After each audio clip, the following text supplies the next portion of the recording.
क्या चिराग पासवान का बीजेपी प्रेम महज दिखावा है? क्या चिराग पासवान कांग्रेस और राजद से मिले हुए हैं? ये हम नहीं कह रहे, बल्कि ये कह रहे हैं चिराग पासवान की पार्टी के नेता केशव सिंह।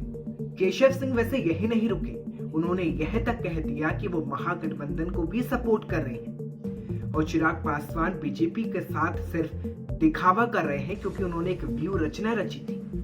क्या है तमाम दावे और क्या लग रहे हैं लगातार आरोप, और अब सवाल उठ रहे हैं कि क्या एलजेपी टूट जाएगी, क्योंकि रामविलास पासवान के निधन के बाद पार्टी की कमान संभाल रहे चिराग पासवान को विधानसभा चुनाव में करारी हार मिली और अब इस हार के बाद पार्टी में बगावती सुर पैदा हो गए हैं। कितना सही ये आरोप और क्या कहा केशव सिंह ने, इस रिपोर्ट में देखिए।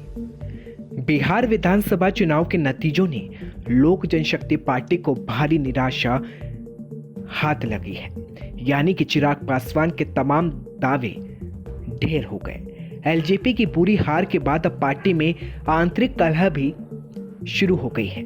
पार्टी के बड़े नेता खुलकर पार्टी अध्यक्ष चिराग पासवान के खिलाफ मोर्चा खोल रहे हैं। एलजेपी नेता केशव सिंह ने चिराग पासवान पर आरोप लगा दिया है और यह आरोप इतना बड़ा है कि अब ऐसा लगने लगा है कि क्या एलजेपी में फूट पड़ गई है। एलजेपी नेता केशव सिंह ने चिराग पासवान पर आरोप लगाता है वे कहा कि चिराग राजद और कांग्रेस से मिले हुए हैं। इतना ही नहीं, केशव सिंह यहां तक कह दिया कि चिराग का भाजपा प्रेम तो बस दिखावा है। चिराग पासवान के नेतृत्व में पार्टी की बुरी हार से नाराज केशव सिंह ने कहा कि चिराग की दुश्मनी नीतीश कुमार से थी, लेकिन उन्होंने भाजपा, हम और वीआईपी के खिलाफ भी अपने उम्मीदवार दिए और उन्होंने बिहार में एनडीए को हराने के लिए व्यू रचना की, हालांकि वो सफल नहीं रह सकी। केशव सिंह ने यह भी कहा कि चिराग लोजपा में अकेले रह जाएंगे, अगले ही महीने असली लोजपा का गठन होगा। एलजेपी की हार पर केशव सिंह ने कहा कि चिराग पासवान के नेतृत्व में लोक जनशक्ति पार्टी की सबसे बड़ी हार है। रामविलास पासवान के समय पार्टी के 29 विधायक थे, आज महज 1 है।